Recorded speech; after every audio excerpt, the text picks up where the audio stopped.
following program is a presentation of the Options Insider Radio Network. For more programs, visit www.theoptionsinsider.com or search for Options Insider Radio in iTunes.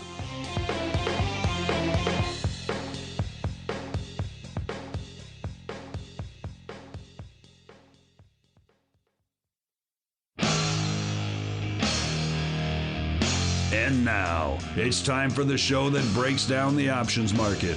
From unusual activity alerts to market updates and trading strategies. If it involves puts and calls, then our all-star panel will break it down.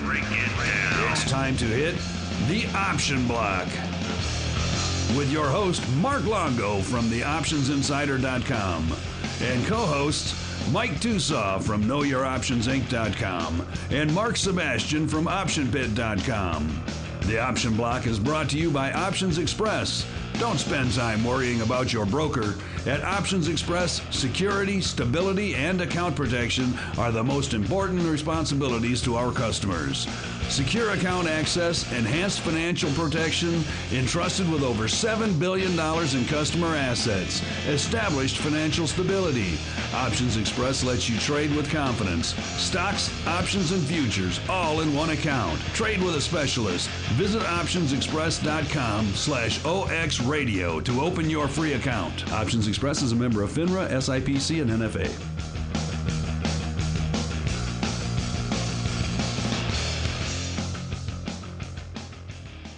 Welcome back to the Option Block. We are, of course, your bi-weekly source for all things options related. We got a nice little treat for you today, listeners. We're recording live. Well, live to tape anyway. Live for us here in the room. And most of us in one room, except for good old Uncle Mike, who once again refuses to join us in person. I'm going to start taking that personally pretty soon. My name is Mark. I would. My name is Mark Longo from theoptionsinsider.com, as well as from the old Options Insider Radio Network. And I am joined today live in the old studio. It's a pleasure to see you again, Mr. Viceroy, a.k.a. Alex Jacobson, wearing a jaunty hat as usual, sir. Good to be here, and you should know in the Schwab system, the Insider podcast got a huge shout out yesterday.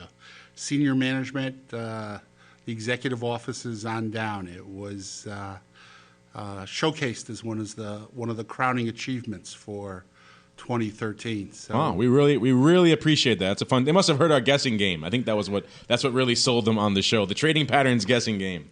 Well, the good thing is they're listening. Yes, and that's important, and they're taking the podcast out now and putting a link to it to the iTunes store in the trading community. We used to have what was called the active trader community, and that's been rebranded as the trader community, but that's probably, if not the largest population of active traders in the United States, it's right up there. Well, that's great to hear. That's something we wanted for a long time, and it's nice to hear that listening to the show, A, and B, that the show is still on after they listen to it. So clearly we're doing something right, or they're not paying enough attention. Either way, we're appreciative for it. And Mr. Uncle Mike Tusaw, who did not deign to join us in person, beaming in from the great city of St. Charles, Illinois. How are you doing today, sir? I'm outstanding as always. Happy to be on the show, and I am there in spirit. I heard some rumors that you had an epic webinar the other day. We'll have to hear a little more about that later, but I'm pretty excited. And with the team mostly assembled, we're going to dive right on into the trading block. The trading block.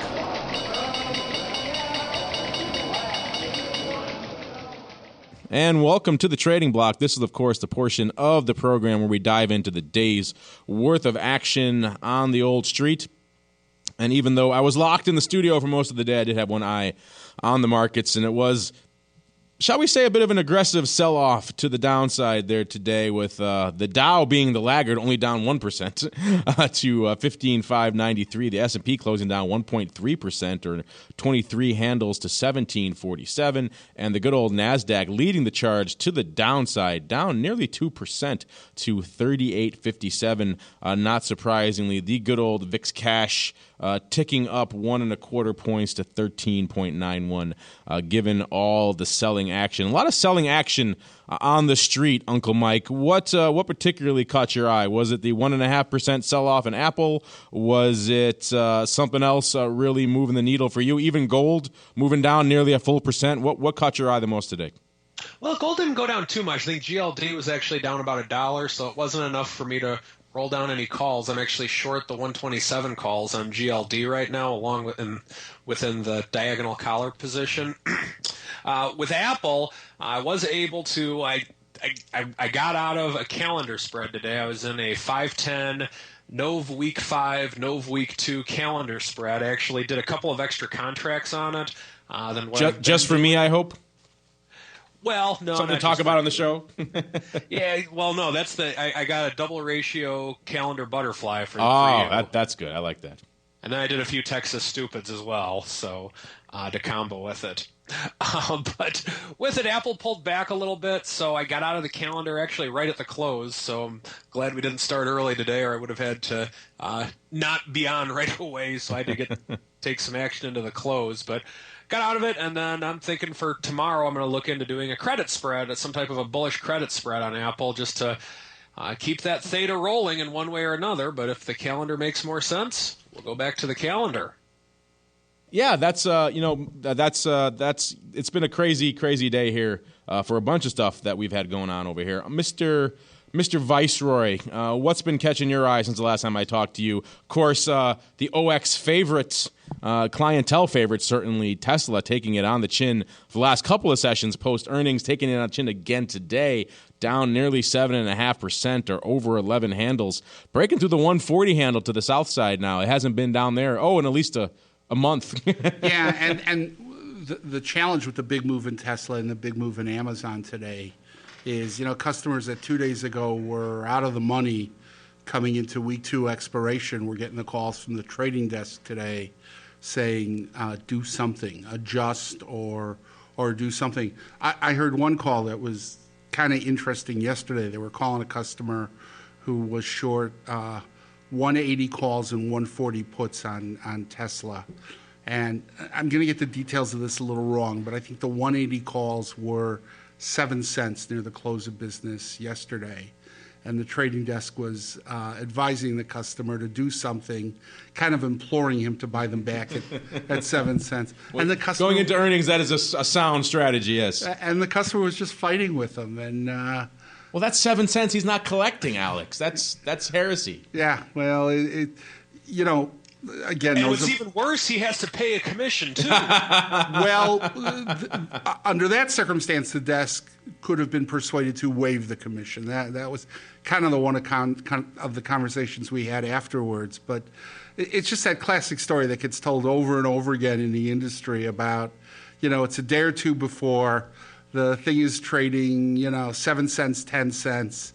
And you don't want to buy it back because you don't want to pay the 10, or you're trying to buy it back at 6. And that would have been the best if you said no. I want to pay 6. Yeah, I mean, I have that story, and I know I've told that story about F5 Networks, and I had a buy right on, and the options were nickel dime going into earnings week, and I was trying to buy them back at a nickel, and I got distracted, and I forget what I bought them back at, but it was either $8 or $11. So, that's a mistake you'll never make again. And just kind of a general thought to customers, when stuff is 4 cents, 5 cents, 6 cents, and it's a momentum issue, it's a Tesla, a Netflix, an Apple, or an Amazon, don't leave them out there. Just don't leave them out there. You could be stubborn about commissions. You could be stubborn about how many times it's worked. It can work 85 times in a row, and on the 86th you give it all back. It's just senseless. It's poor risk reward. I've said this also before. The way to make money in the option business isn't only to focus on how you make money, but to take a clear picture of how you don't lose money. The richest guy I know, and that may not be the best measure, but probably the best options trader I know who harvested the most wealth out of his trading firm, came to options after being a card counter. He was a risk manager, and when he sold his firm to Goldman Sachs for $700 million, Blair Hull, a name we all know, what Blair was superb at, and I'm not dissing Blair, was he wasn't good at making money, but he was fabulous at not making money, and that's what made him good about making money. That was the skill set. I like that. That's a good one.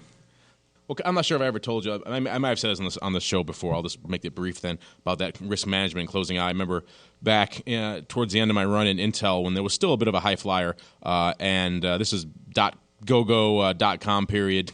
Intel just come out with earnings, I think the day before or so, and we were on the Thursday, and then it was going into Friday expiration, and we had closed. It was trading around some handle, 30, 31, something like that. And I remember there was a size bid in the book. This was still teenies then, so there was a teeny bid in the book for thousands, 3,000, like $1 out of the money calls. Thing was, Microsoft was reporting right after the bell that night. So you know anything about expiration, you know you don't expire right at the bell. You have a couple of hours to see what's going on and perhaps exercise. So someone was buying to close. They were sitting in the book. All of a sudden, I looked up a few minutes before they close, and that bid was gone. And so I looked around. I said, "Who sold there's like 9,000 of these things?" I said, "Who sold this?" And I see there was a quote unquote old timer, standing next to me. I've been down there for a long time, and he had the biggest grin on his face. And he showed me the ticket. I looked at him. I said, "You sold those?" This guy. It was the guy. He had kids in school, kids in college. I just looked at him. I said, "You realize you potentially mortgaged your entire family's future. If Microsoft has even a whisper of good news, it's going to lift everything with it, and you're going to blow through that strike, and you're done." And that's a mentality I never understood. And that sounds like it harkens back a little bit to your friend on the phone there yesterday too, who refused to take his licks in Tesla. Of course, he's now on the short put strike too, though, so he's kind of losing on both directions. Anything else catch your eye there today, Uncle Mike? Nothing that we already have not discussed. I guess love didn't find a way, and the modern day cowboy kind of came down on Tesla. Oh, jeez. Any of your clients try to get any part of Twitter, Mike? No, they did not. I'm kind of Andrew kind of summed it up for me pretty well. And if it doesn't have options on it, it doesn't exist.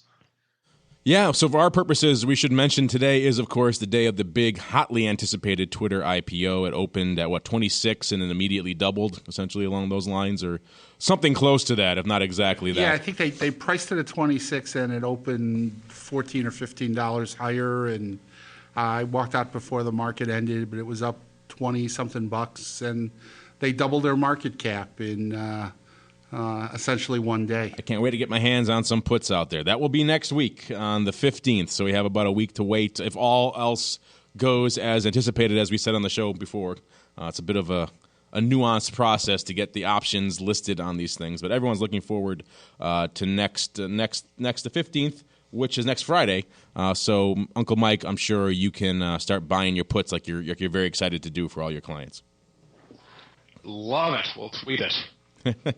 You'll tweet it. Oh, before we wrap up the trading block, I should also mention there is some other news going on right now, including Alex's favorite name, the Shatner name, a.k.a. Priceline, reporting right now after the close.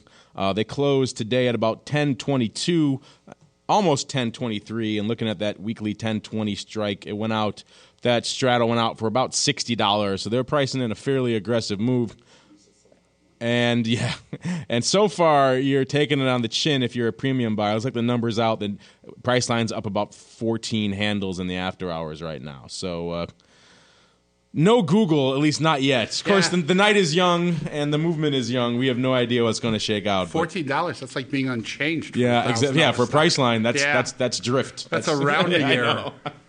So far, Google aside, it seems like premium buyers have been taking it on the chin for the most part this quarter. Apple, we saw a bunch of other ones. The other one's escaping my brain right now. But we've seen another. Of course, Priceline, if it holds right here, is going to be another one of these premium buyer death knells. It seems like. Mr. Jacobson, I'm sure you were paying a lot of attention to Tesla in the immediate aftermath of the earnings. What did you see in the after hours versus where it finally opened? It was down about 20 handles, and I think that's pretty close to where it opened. So it was pretty in line. The thing about the Googles, the Teslas, the Apple's is they are some of the names that have great market making and have liquidity.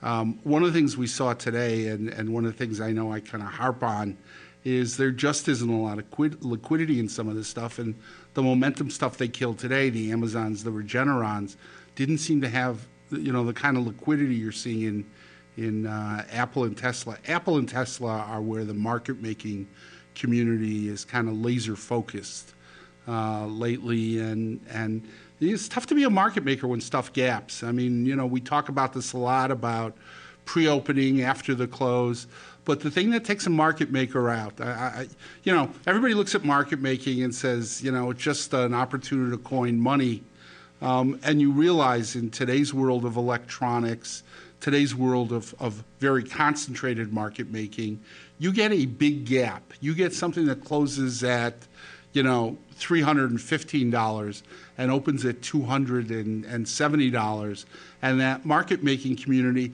half of them are going to have had the best year they've ever had that day, and half of them are going to need to recapitalize or find another form of employment. All right, and that's going to do it for the trading block right now. And now we're going to dive right on into a special live edition of the mail block. Now it's time to empty the mailbag and see what our listeners have to say. It's the mail block. All right, and welcome to the mail block. This is, of course, the portion of the program where we give you a chance to join us here on the old All-Star panel and let your voices be heard. We're going to start off with a question from Ian. I think his handle here is @Mategia. I don't think I'm pronouncing that right. He wants us to talk a little bit more about what we were talking about last week with Apple and the skew going into earnings. He says, can you please expand on these formations you guys talk about? And he writes in parentheses, Apple buy the guts, sell the wings. Can I see them in Options Xpress?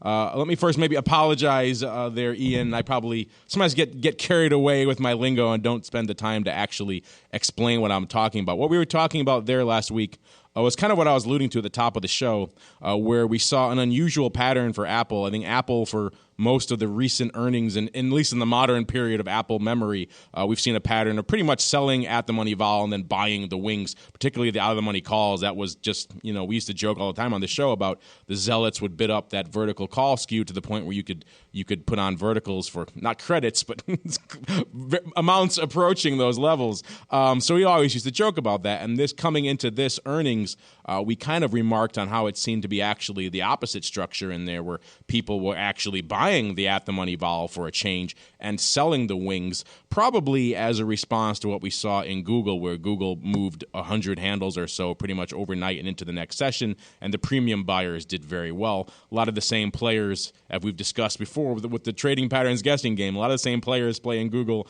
and play in Apple, so maybe if they got burned once writing premium in Google, they came into Apple. Apple vol certainly was cheap, so we saw a pattern of buying at-the-money vol, selling the wings, and I just used butterfly terminology to describe that. In the butterfly, the interior strikes are known as the guts, the exterior strikes are known as the wings. So when I said they were buying the guts and selling the wings, that's what I meant. I just meant they were buying at-the-money vol, selling out-of-the-money vol. In this case, really, it was out-of-the-money upside call vol. And doing spreads like that. There was probably some put selling too, but for the most part, it seemed like that was the structure. Is that pretty much what you took away from the last Apple earnings as well, there, Alex? Yeah, and in a longer discussion, we would talk about why that exists and what market makers are doing by creating skew, which is somewhat of a topic that different people in the options industry will have different view of. But essentially, when you look at skew, and in that case, you saw skew in the wings, market makers are trying to readjust their inventory. And say if I had a half hour, I could go into it in kind of more detail. We have 3 hours. I didn't tell you today's a 3-hour show. Good. Well, there's only 3 hours of parking. So, but yeah, and when you look at an option chain. I'll kind of front run the second half of the question. If you look at an option chain, you can bring up chains at Options Xpress in the .com platform and in the Extend platform. You see live Greeks, live volatility, and you can search for those. You can observe them and search for them. And in an additional tease, if the regulators allow us to do it, I'm building a product that will quantify those and actually put the idea up.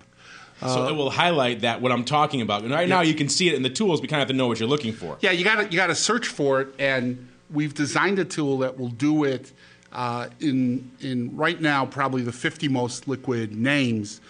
Doesn't mean it has an ETA, because there's other tools well ahead of that. But we're actually going to build that out as a tool, assuming regulators and budgets allow us to do that, because it's an incredibly cool trading instrument. And again, when you can identify those type of situations where there is skew in the wings, it's fairly simple to put up a trade. Back to what we were saying earlier, don't know if you're going to make money, but you're not going to lose much money. If you're just dead wrong, you're not going to lose much money. And in my way of viewing it, those are the kind of trades I want to look for in the option business. It's really easy to get rich in the option business, right? Just don't go broke looking for that big hit, looking for that one Google. The problem is people run out of capital along the way. And if you can identify high probability trades, high probability spreads, the likelihood of losing money when you're wrong is diminished. One of the most famous traders on the floor of the SIBO, somewhat controversial guy, was a guy by the name of Tony Saliba. And what Saliba was good at, Saliba has a great story. He came to the floor from the University of Indiana, where he studied sports journalism, and he went into the Teledyne crowd, which was, Teledyne back then was the functional equivalent of an Apple or a Tesla today. It was huge volatility, and he went broke. And he made a new group of friends who recapitalized him, and he went broke. And he made a new group of friends who recapitalized him, and he learned how to backspread and find vol opportunities, and did very, very well. I mean, did so well that he ended up owning a clearing firm. So it's not how to get rich. It's how not to get poor along the way. And those events will come. With Teledyne, Teledyne was a conglomerate, which I'm dating myself just by using the term, but it was a stock that wouldn't do anything, moved 25% in a day. And if you can be there for those events in a risk-managed fashion, that's what the survive until that point, and you're doing all right. Yeah, that's what the options market is about. Well, Mr. Matezia, the Viceroy has your back there in the OX tools. He's looking to put together some tools to help you highlight this stuff. Hopefully, we'll see that pretty soon. But right now you can, if you know what you're looking for. If you look at the different skew charts and whatnot, you can kind of spot these patterns yourself. You can see it in the chains. Yeah.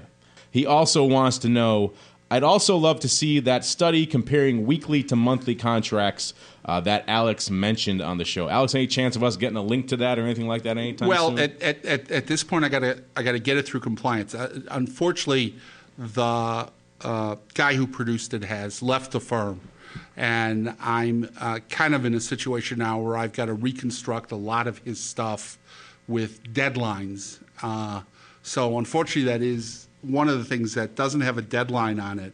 But I will tell you this, what it looked at was selling one standard deviation out of the money, SPX, weekly or monthly for the last year. Now, let me focus on this. The last year, the S&P was up 24%.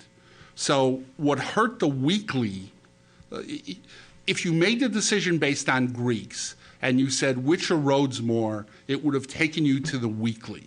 If you made the decision based on payoffs, the histogram of how you got hurt on some of those Fridays, you made the decision based on, you would have preferred to go to monthlies. And in fact, the monthly had a typical return of $1,700 a trade. The weekly had a typical return of a quarter of that. And the thing that hurt the weekly was the losing episodes. So when I can put the materials together, get it through compliance, I will try to put it up because it's a very telling study. Because that's counterintuitive, I think, for a lot of people, given everything we've seen with premium harvesting. Yeah, well, but that's the challenge with making the decision based on Greeks, because you say which strategy did better, the weekly or the monthly, the first thing we as options people do is say, well, which one eroded more? Because the thing we don't know is we don't know how the market moved. Yes. But we know in the last year that there was one hell of a bull market. And what you got hurt on was the call side, which is totally unexpected. So, yeah, when I can, I will, but it ain't tomorrow. We talk about weeklies being not just theta beasts, but gamma beasts, and that's where the gamma can come back to bite you in some surprising and interesting ways. Mr. Uncle Mike Tusa, anything you want to add for our friend here who's asking about Apple vol versus the wings or anything along those lines? Hey, I want to just kind of expand on what Alex said a little bit in terms of how you win by not losing. I love the world of weeklies. I've expressed that way too many times on this show, I think. But whenever I'm short a weekly, whether it's part of a calendar spread, whether it's part of a larger hedge position or something along those lines, whether I'm short a call or short a put, I am watching that thing like a hawk. Those are some very key BBI days, just because of the fact that if I lose on a weekly, it can ruin a quarter. However, if I lose on a longer-term option, it doesn't usually hurt quite as bad.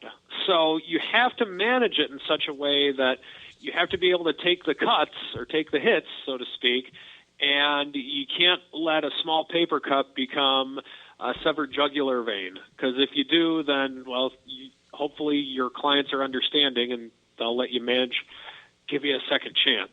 So if you are going to go in the weekly world, you got to get out quick if it goes against you, my opinion anyway.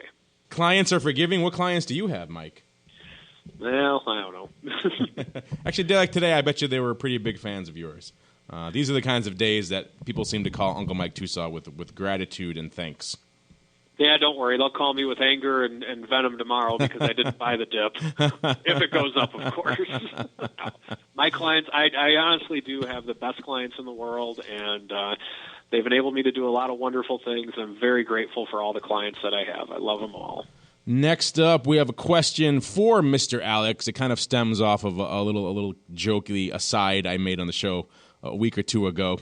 Mr. Ed Vangelos, he writes, Alex's comment on the Ford collar from last week's episode disturbed me.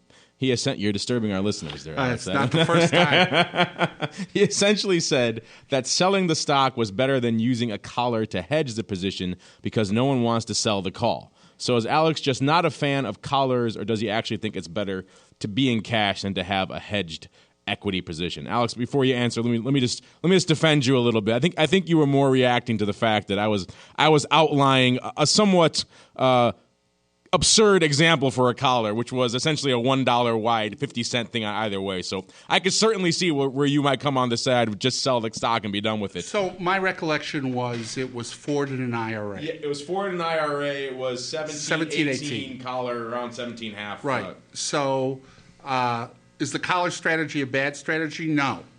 But it's a 17-18 collar in an IRA, which means I'm paying 2 commissions, possibly another commission to lift something, right? I have no upside, I have no downside, right? Stock runs to 20, I'm not in. Stock drops, I'm not in. I would sell a stock because there's no tax event in the IRA. So if I'm collaring it because it's earnings or I'm collaring it because it's some event, my view, I would exit and re-enter after the event. Because the challenge with the collar, doing a $1 collar, paying transactions costs, possibly having to get out of one side, not crazy about it. Simply not crazy about it. Now, if it wasn't an IRA, that's a different set of circumstances. And just to clarify for our listeners too, you're not averse to owning a stock and owning a put or something like that. You're not one of these guys where you buy a put, you have to sell the stock or anything crazy like that. No, I'm not averse at all, and I think hedging, as we've talked about, sort of this theme of the show today, is about not losing money, but doing it in an IRA $1 wide. You know, when I started in the industry many years ago, I started in a big national warehouse, and we used to say, it used to be the Meatloaf song, 2 out of 3 ain't bad. It's either good for the firm, good for the broker, good for the customer. And the challenge doing a dollar collar in an IRA is it's all friction. And my own view is I would exit the position and re-enter it. Now, if you're doing collars because you want to hedge a portfolio, if you're doing collars because you own Amazon at $50 and they're coming into earnings, I think that's all good. My comment that nobody wants to sell that call, I absolutely stand by that. I mean, Wall Street created zero-cost collars. We used to joke about it. We used to say you could get zero-cost collars at the Gyros cart on the corner, and everybody liked them because they didn't take any money, and it took no capital because everybody was fully invested. But I rarely met anybody in their heart of hearts who wanted to sell that call. They didn't want to pay for the put, but they didn't want to sell that call. So, yeah, that's my view, and I'm sticking with it. Anything to expand upon with collars, Uncle Mike, before we dive into our next question here? Many things to expand upon with collars, but I agree with Alex in that I can honestly say that the thing that has driven me nuts as much as it has over the last couple of years is selling the call. Selling the call drives me nuts whenever I'm doing a collar. I think that the way with which you have to manage upside lost opportunity risk. And the way with which I do it, I typically try and let it be touch and go, to where as soon as it touches that upside, then I have to roll up the covered call in one way, shape, or form. At times, like what I've expanded to over the course of the last couple of years, is taking additional capital and actually selling spreads as kind of a short call replacement. Brilliant. And that's what you have to do at times. Now, there are times it'll depend on my market sentiment or short-term volatility or whatever the options are being priced at. I still will sell covered calls, but I can just tell you just from years of experience of trading so many collars that I've choked myself to death at times, it feels like, that the most frustrating thing about selling a collar is when that covered call goes in the money, and emotionally it's not a fun place to be. Now, on the flip side, the time that, and I don't think I would want to do a collar maybe $1 wide on Ford. That is, you're kind of getting You're all beaten up on my collar. Curse you. Well, where I would do it though, it would be in a situation to where I want what I like to refer to as a license to be greedy. So, like, let's say I was in Ford from $9 till $17, and I just cannot pull the trigger on it. I really got to have those extra 50 cents. At that situation, if I wanted to have a license to be greedy, that's when I would do it. But that's probably the only situation where I would put them that narrow. I'll tell you a quick story on this. This is several years ago. I was actually selling options on the 10-year note on the futures options. And I think I was short a straddle, or I think I was short a strangle on it. And then there was some type of an economic announcement coming out.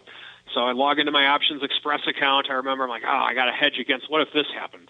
So I bought a couple of calls.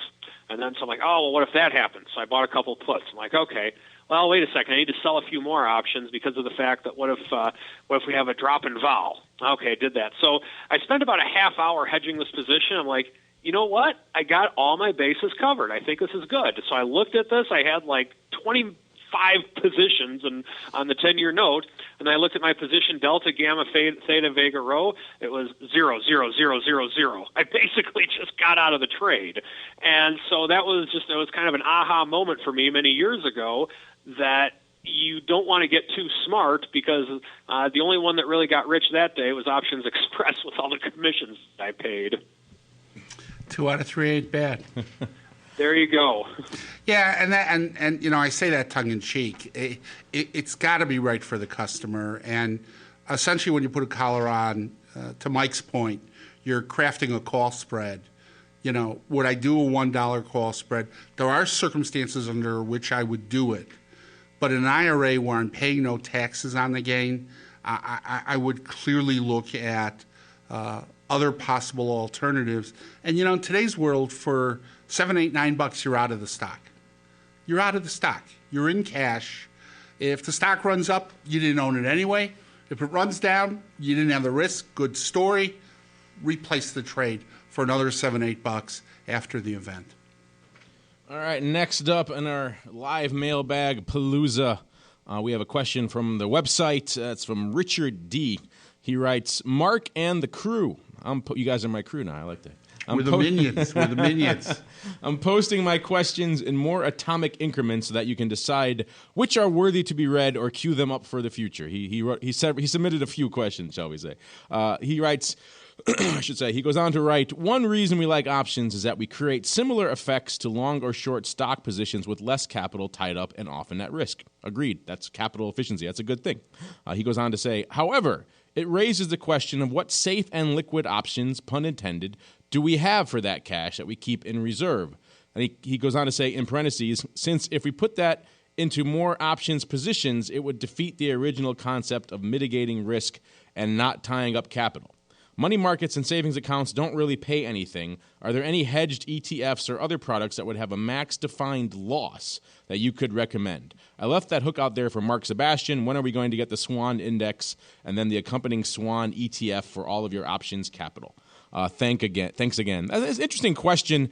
I'm not sure I really agree with the fundamental premise. I mean, the capital efficiency is a good use case for options. That's one of the best tools. That doesn't mean you have to keep all of the rest of that in a money market, or otherwise you're adding more risk to the table. If there is another strategy, I mean, you remember when you tie up your capital, you have opportunity cost. When you defeat that by being more capital efficient, you're defeating that opportunity cost. So now you have more capital that you could put to work in a risk-mitigated, risk-effective manner. It doesn't mean you have to go out and buy 1,000 out-of-the-money calls and see what happens.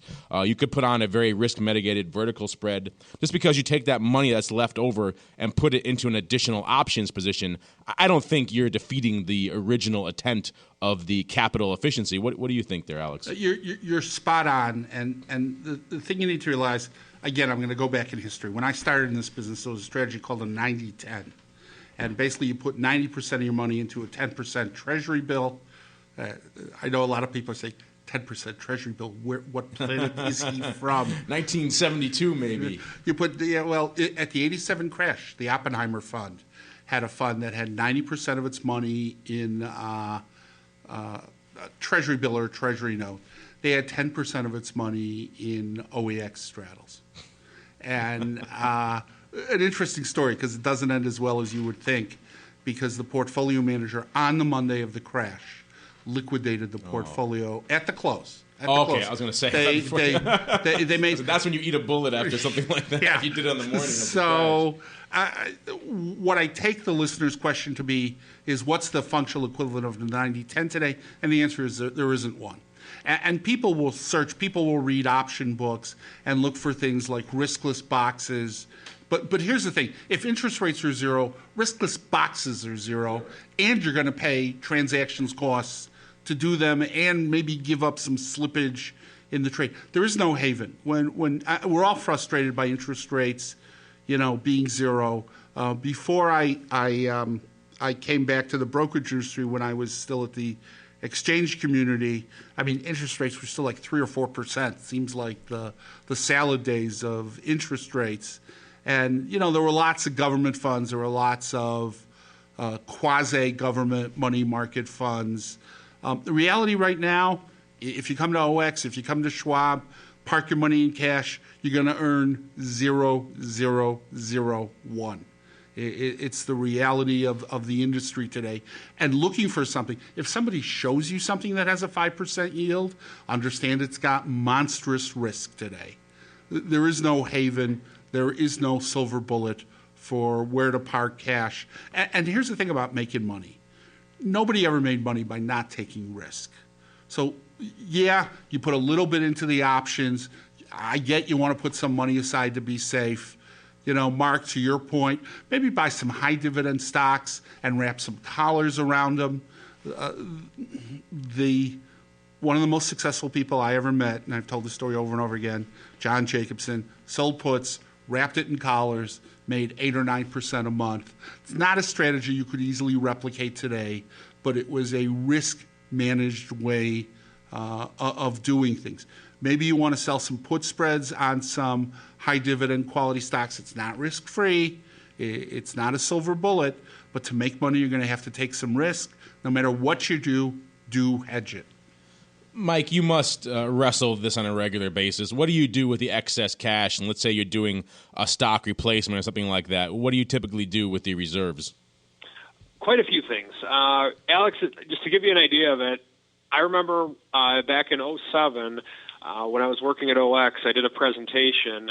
I refer to it as the simulated index concept, and it's the same thing as the 90-10 concept that Alex talked about, but in that I remember I could do I believe it was a 2-year note or a 2-year government treasury, and I believe they were paying around 4% at the time. I forget if it was 06 or 07, but it was around that time to where you're actually getting some interest on it. Not a lot by any means, but at least something. And I would I did a presentation to where you would take 90% of your capital, put in the government treasury, and with the remaining 10%, you could almost, and that was the combination of when the VIX was around 9 or 10, you could buy a 2-year SPY call with 10% of the money, and you could almost have it pay for the 2-year SPY calls. Not quite. It's never going to work out exact, but it came pretty close. And just in the presentation that I did, it was a lot of people liked it, and and that's the way with which I invest my own personal capital right now. So then the question in terms of what can you do with the other 90% today, government treasuries, unless you want to go really far out, you're not going to get much interest on it. So a couple of things with which I do with it. For example, I will do some collars.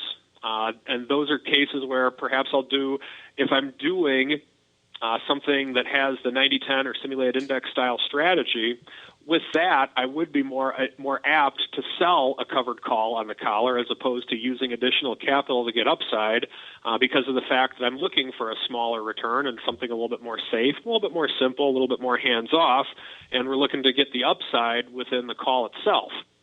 Now, to add to that, I think the other thing with which you need to look at is tax efficiency.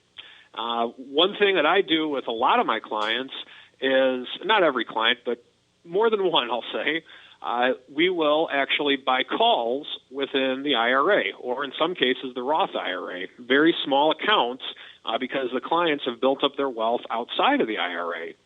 And with that, obviously, you want to have all your upside concentrated into the IRA. So the market goes up and everybody wins. All of your upside is within the IRA that's non-taxable until you take a distribution on IRA, or never taxed if it's a Roth IRA. With the remaining money, that's where I've used either cash value life insurance or some type of an annuity in one way, shape, or form that has some type of principal protection. Now, with that, there's a whole life policy that I use for clients to where the upside as it's being paid right now is around 4%. But it's more of a long-term style interest rate, and it is more of a longer-term style of investment. Should you do this with all of your capital? Good gosh, no. But the reason with which I do like the whole life as a portion of the portfolio is because of the fact that not only is the death benefit guaranteed, the cash value is guaranteed. Now, it's guaranteed by the insurance company itself, so that's where the risk comes in. You have to have the full faith and credit of the insurance company itself. To add to that, if we are going to do something along the lines with an annuity, typically that's not my preferred venue for it, but there are situations with which it can work.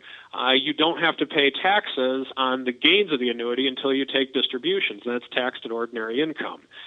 So I think just with the other areas of your capital that you want to use, there are things with which you can do, but I got to agree with Alex. It's not like to me, the good old days were 07 when I could get 4% and 10% on a government treasury. Obviously, that's something I'm not even able to fathom. Uncle Mike, the anti-annuity crusader, recommending an annuity. I don't know. Will wonders never cease, sir? Can't believe I have what never I'm been hearing. anti-annuity For crusader. shame, sir. It's a specific tool you use in specific situations. Let's Always said that. Let's focus on this for a minute because let's kind of expand on that question. If you are in fact a large investor, think about what the annuity company is doing to generate that rate of return, and maybe you want to do that yourself. Maybe you want to buy Ginnie Maes and then hedge them against an increase in interest rates. But now we're talking a large investor, and we're talking about using bond derivatives. We're talking about, in some instances, $100,000 pieces, some instances, $1 million pieces. For the small investor who wants the liquidity, wants to park it somewhere, and in 3 months when the market moves is going to bring it back, bad news. There's nothing now. Well, hopefully that helps you, Mr. Richard D. We don't know what size investor you are. Hopefully you are very substantial indeed. We hope all of our listeners, if you're not substantial now, to listening to this show, you shall become a substantial investor in your Every own listener right. is substantial in our eyes. There we go. Even the ones buying annuities. Everybody started small at some time. So if you'd like to join your fellow listeners here on the old mail block, this is how you do it. You could be like Mr. Richard D. and leave us a comment on the website. Of course, that's theoptionsinsider.com. You could be like Mr. Ian and find us on Twitter, twitter.com/options. No Facebook questions today, but you could find us on Facebook, facebook.com/theoptionsinsider.com. Or you could be like Mr. Ed and find us, Mr. Ed, there we go. Mr. Ed, find us the old-fashioned way. Shoot us an email, questions@theoptionsinsider.com. Just be sure to put the name of the show your question is for in the subject line so we could route it properly. A lot of great questions, guys. Keep them up. You guys are really knocking it out of the park with the questions these days. I'm quite proud of our audience for the quality questions you're sending in. But now we have to keep on rolling right on into our final segment, Around the Block. Around the Block.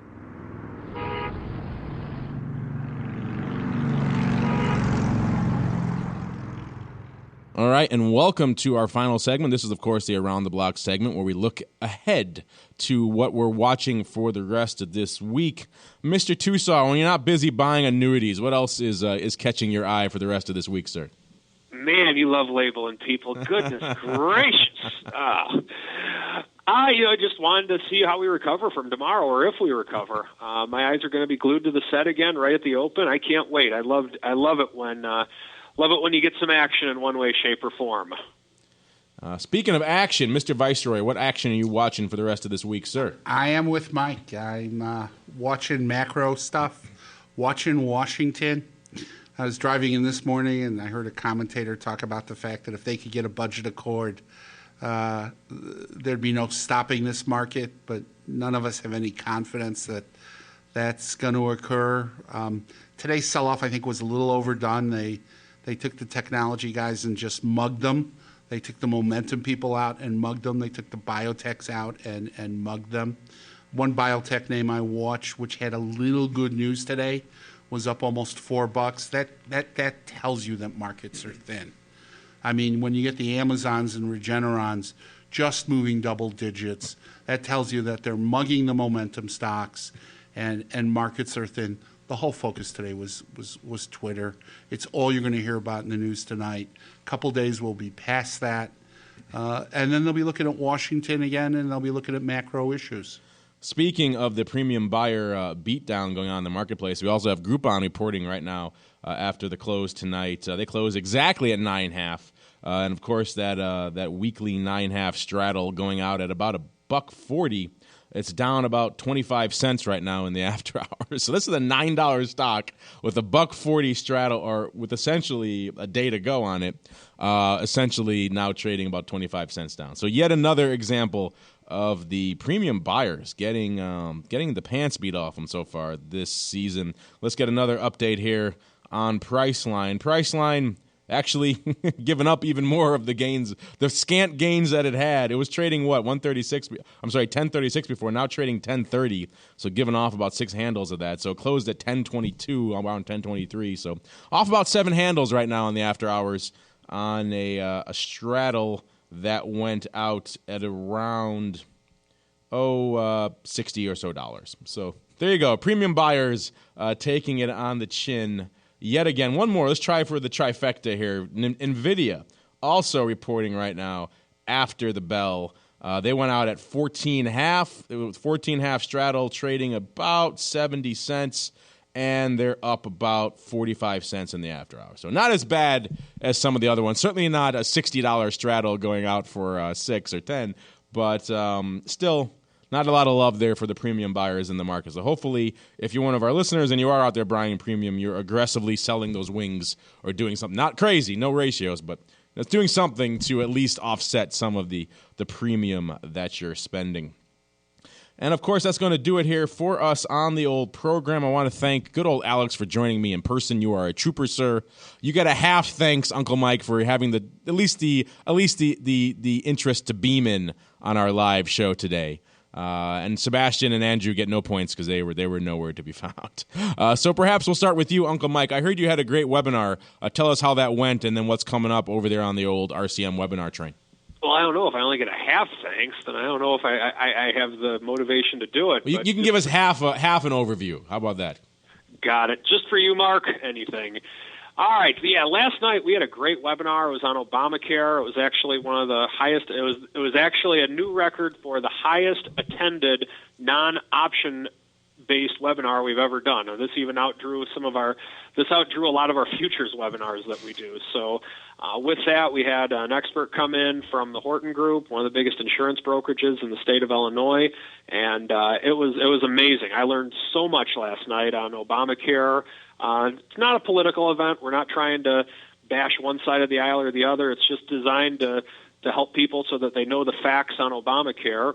And we do have people in the RCM offices that are dedicating themselves just to that topic, and we just want to help people in whatever way with which we can. Next couple of weeks, we will have a couple webinars coming up in the next couple of weeks. More announcements in the weeks to come, folks. Mr. Alex, what is coming up in the land of OX education? So this Saturday in Pittsburgh, Jimmy Ruzan, one of our educators, former Group 1 market maker on the floor of the SIBO. Jimmy will be doing a live event starting at 9 o'clock Eastern. Come to the site if you're anywhere near Pittsburgh and you want to attend in person. The event is free. But if you don't want to come to the live event and you want to sit home the way I do with the bunny slippers, the ascot, and the cup of cocoa, it's also done virtually on the site. And the cool thing about the virtual event is you can ask questions and interact with the presenter. And if there are questions in the crowd, you can interact with those, interestingly enough. But that's a free event, Pittsburgh, this Saturday. Week of the 18th. Right now we're finally scheduled to release Idea Hub for futures options. So those should come out after the regular expiration. And as always, $150 Amazon gift card. I got to give you yours, Mark, before I walk out today. I'm looking forward to my stack of gift cards, sir. $150 Amazon gift card with any account funded with $1,000. 10 trades in the first 90 days. Essentially what you're going to have then is that your first 10 trades are going to be free. That's the functional equivalent of the gift card. And interesting to see what the market does tomorrow with the weekly expiration and the carnage we saw today. Should be interesting tomorrow. And I should mention before we go, too, if you'd like to learn more about a lot of these options topics we were talking about today and quite a few others, I will be partnering with our friends over there at optionpit.com to do a nice kind of mega webinar extravaganza on December 7th. There'll be 3 or 4 webinars, all kind of for the price of one, covering a wide array of options topics, how to manage credit spreads, butterflies, collars, top mistakes of retail traders, how to avoid them, all kinds of fun stuff. If you want to learn more, surf on over to theoptionsinsider.com/events.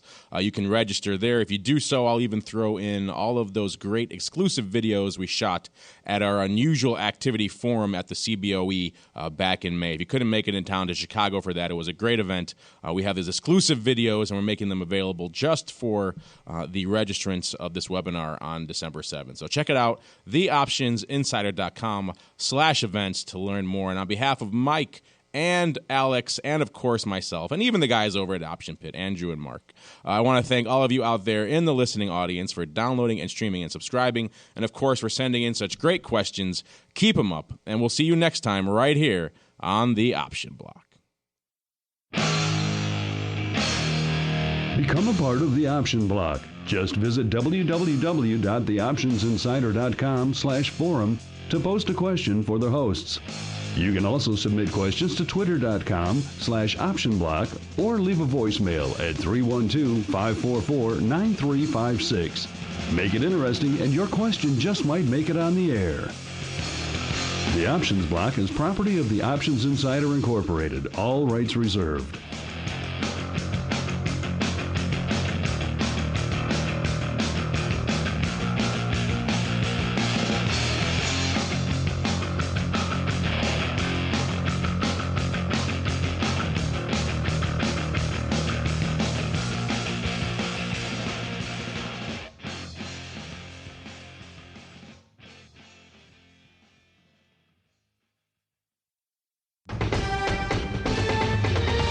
preceding program was a presentation of the Options Insider Radio Network.